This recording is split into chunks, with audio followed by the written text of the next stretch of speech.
Hello friends, my name is Kajal और आप सभी का स्वागत है मेरे चैनल पर। और आज की इस वीडियो में हम डिस्कस करने वाले हैं यूपीडीएलएड सेकंड सेमेस्टर सब्जेक्ट मैथ। जी हाँ फ्रेंड, जैसे कि आप सभी को मैं बता दूं कि हम त्रिभुज से रिलेटेड जितने भी टॉपिक थे, जितने भी उसके टाइप थे, हमने डिस्कस कर लिया।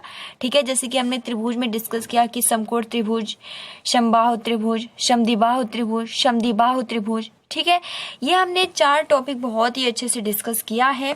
तो आज के इस वीडियो में हम क्या डिस्कस करेंगे, केवल और केवल आज के इस वीडियो में जितने भी त्रिभुज के टाइप्स हैं उसके सूत्र को देखेंगे। ठीक है, ताकि आपको एक सेपरेट वीडियो में बहुत ही आसानी के साथ याद हो जाए। ठीक है, क्योंकि अगर एग्जाम में क्वेश्चन पूछेगा और अगर आपको सूत्र याद रहेगा तो आप आसानी से इसको सॉल्व कर सकते हो। ठीक, फिर हम अगले लेसन की ओर बढ़ेंगे। तो इससे पहले हमने सोचा कि एक सेपरेट वीडियो में जितने भी ये सूत्र है आप सभी के लिए प्रोवाइड कर दिया जाए। तो चलिए फ्रेंड शुरू करते हैं। तो सबसे पहले तो समकोण त्रिभुज देखते हैं। ठीक है, तो सब कुछ हमने बहुत ही अच्छे से डिस्कस भी किया है। तो देखिए, अगर एग्जाम में पूछा जाए, क्वेश्चन पूछता है कि समकोण त्रिभुज का क्षेत्रफल ज्ञात कीजिए, यानी आपका सब कुछ जितने भी भुजा है, क्योंकि आपको पता है 3 ऐसे आपका समकोण त्रिभुज होता है। ठीक है, ये कर्ण होता है, ये लंब होता है, आधार होता है। तो ये तीनों भुजाएं दिया हो और क्षेत्रफल ज्ञात करने को बोले तो आपको ये सूत्र लगाना है 1/2 इंटू आधार गुणे लंब। ठीक है, तो ये सूत्र आप बहुत ही अच्छे से याद कर लीजिएगा, आप नोट डाउन करते चलिए।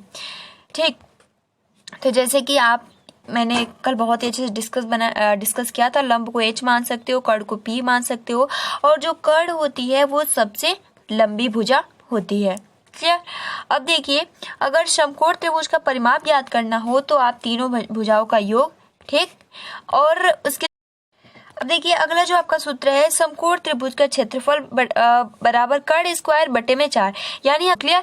अब देखिए, आप पाइथागोरस प्रमेय भी लगा सकते हो। ठीक है, अगर कर्ण ज्ञात करना हो तो ये आपका लंब स्क्वायर प्लस आधार स्क्वायर बराबर कर्ण स्क्वायर। ठीक है, आप शॉर्ट में इसको ऐसे भी याद कर सकते हो, h square plus d square बराबर p स्क्वायर। और सबसे महत्वपूर्ण, इसमें आपको ट्रिपलेट नंबर अगर याद हो जाएगा तो आप आसानी से इसको सॉल्व कर सकते हो। जैसे कि हमने कल डिस्कस भी किया था कि मान लीजिए कि कोई समकोण त्रिभुज है, ठीक है, उसका लंब दे दिया हो, मान लीजिए कल हमने 3, 4, 5 से डिस्कस किया था। तो मैंने कहा था अगर मान लीजिए यहाँ 6 हो जाए, ठीक, यहाँ 8 हो जाए, अब यहाँ क्या आ जाएगा 10।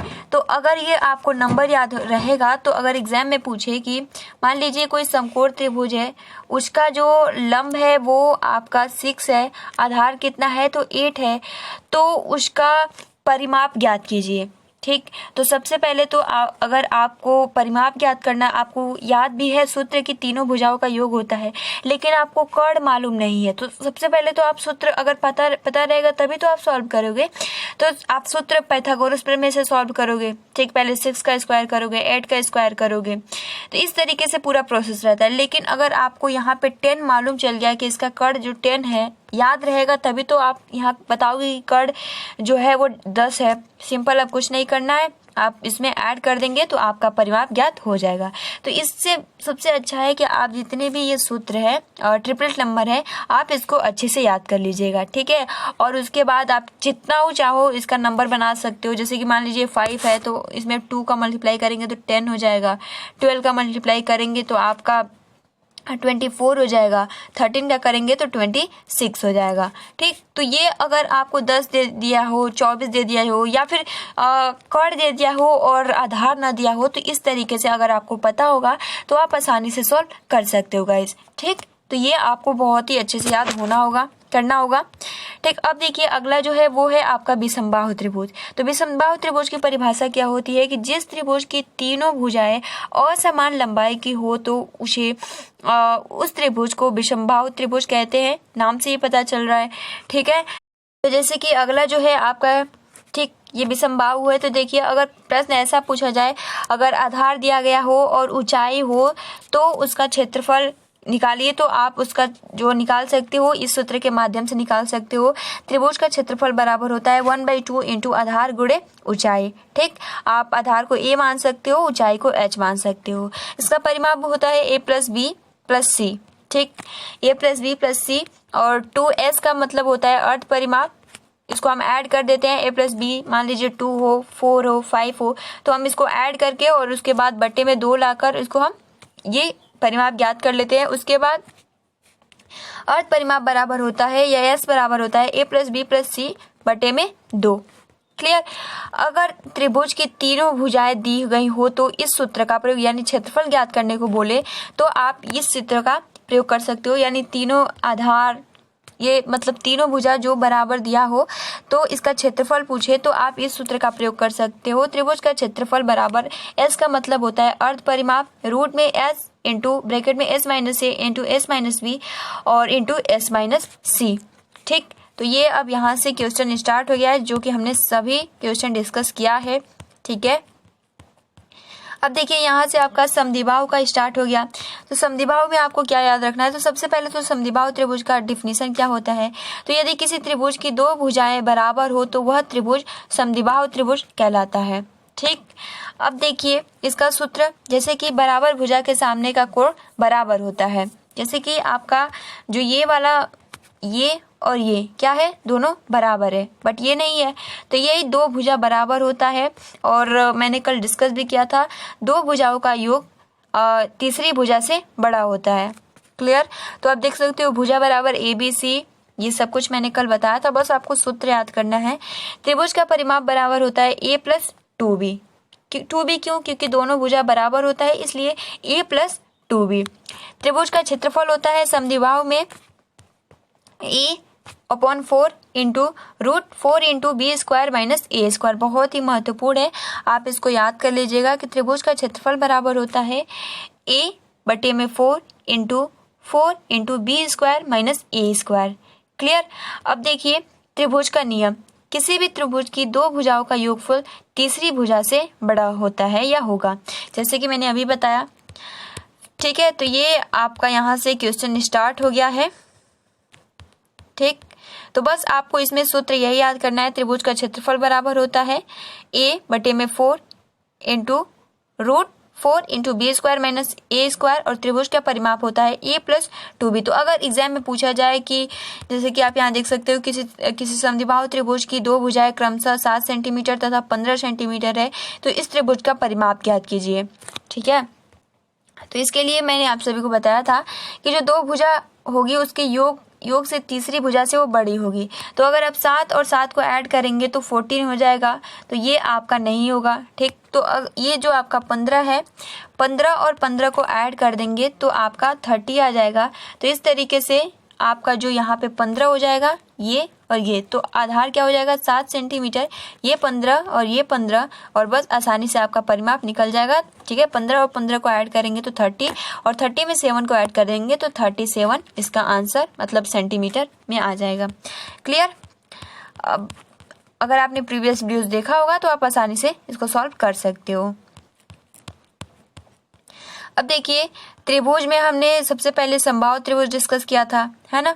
तो देखिए समबाहु त्रिभुज किसे कहते हैं, तो तीनों भुजाएं आपस में बराबर होती है, उसे समबाहु त्रिभुज कहते हैं। इसके पहले हमने समद्विबाहु, विषमबाहु त्रिभुज, अब देखिए समबाहु, तो जिसकी तीनों भुजाएं आपस में बराबर होती है उसे समबाहु त्रिभुज कहते हैं। ये भी 60 मतलब जिसकी हर प्रत्येक कोण कितनी होती है, 60 कोण, 60 डिग्री का कोण, 60 डिग्री का कोण होता है।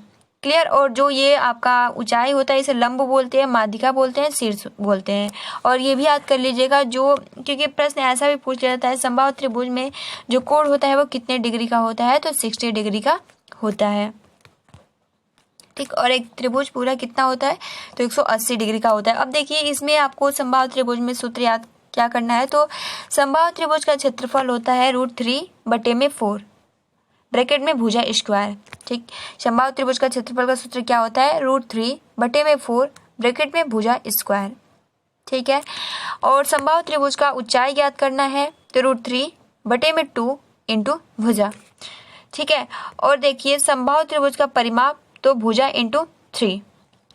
क्लियर। तो ये बहुत ही महत्वपूर्ण सूत्र है, आप इसको अच्छे से याद कर लीजिएगा गाइस। ठीक है, अब यहाँ से आप देख सकते हो कि क्वेश्चन स्टार्ट हो गया है। ठीक है, अब देखिए आयत भी हम इसको भी थोड़ा डिस्कस कर लेते हैं कि इसका सूत्र क्या होता है। तो आयत की जो परिभाषा होती है कि आमने सामने की जो भुजा बराबर हो वो आयत कहलाती है। अगर आयत का परिमाप ज्ञात करने को बोले तो इसका जो सूत्र होता है 2 ब्रैकेट में L या B या लंबाई प्लस चौड़ाई, ठीक है, आयत का परिमाप। और आयत का क्षेत्रफल होता है लंबाई गुणे चौड़ाई, है ना, आप सभी को याद भी होगा। तो देखिए यहाँ मैंने लंबाई गुणे चौड़ाई नहीं लिखा है, आयत का क्षेत्रफल बराबर होता है लंबाई गुणे चौड़ाई, ठीक है। तो मान लीजिए एक आयत की लंबाई यहाँ क्वेश्चन में दिया है 5 सेंटीमीटर 3 सेंटीमीटर है, तो इसका क्षेत्रफल ज्ञात कीजिए। तो सिंपल आप 5 का मल्टीप्लाई 3 में कर दीजिए, तो इसका जो आंसर आ जाएगा वो आ जाएगा आपका 15 सेंटीमीटर, ठीक है।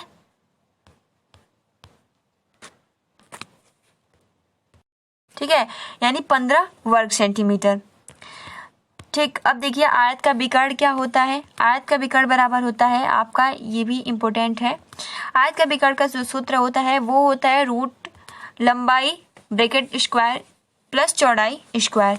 तो ये कुछ इम्पोर्टेंट आयत का, सबसे पहले तो परिमाप का जो सूत्र होता है वो होता है 2L प्लस B, ठीक है। आयत का जो क्षेत्रफल होता है वो होता है लंबाई गुणे चौड़ाई, ठीक है। आयत का जो विकर्ण होता है वो होता है रूट में लंबाई का स्क्वायर प्लस चौड़ाई का स्क्वायर। तो आपको बहुत ही आसानी के साथ ये जितने भी सूत्र हैं आप इसको याद कर लीजिएगा, ठीक है। तो फिलहाल आज के लिए इतना ही, आप अपना अच्छे से प्रिपरेशन करते रहिए। तब तक के लिए thanks for watching, take care and best of luck. और हाँ, अगर आपने ये जितने भी वीडियोस बहुत ही अच्छे से हमने ये जितने भी टॉपिक है डिस्कस किया है, अगर आपने प्रीवियस वीडियोस नहीं देखा है तो उसका लिंक आपको कमेंट्स बॉक्स में मिल जाएगा, आप वहाँ से जाकर देख सकते हो, ठीक है। तो गाइज आज के लिए इतना ही, और जो ये PDF है मैं टेलीग्राम पे शेयर कर देती हूँ। टेलीग्राम से जुड़ने के लिए सिंपल आपको लिंक जो टेलीग्राम का है वो भी कमेंट्स बॉक्स में मिल जाएगा, आप वहाँ से जाकर लिंक पे क्लिक करके आप टेलीग्राम चैनल से जुड़ सकते हो। तो गाइज आज के लिए इतना ही, मिलते हैं अगले वीडियो में, तब तक के लिए thanks for watching, take care and bye bye.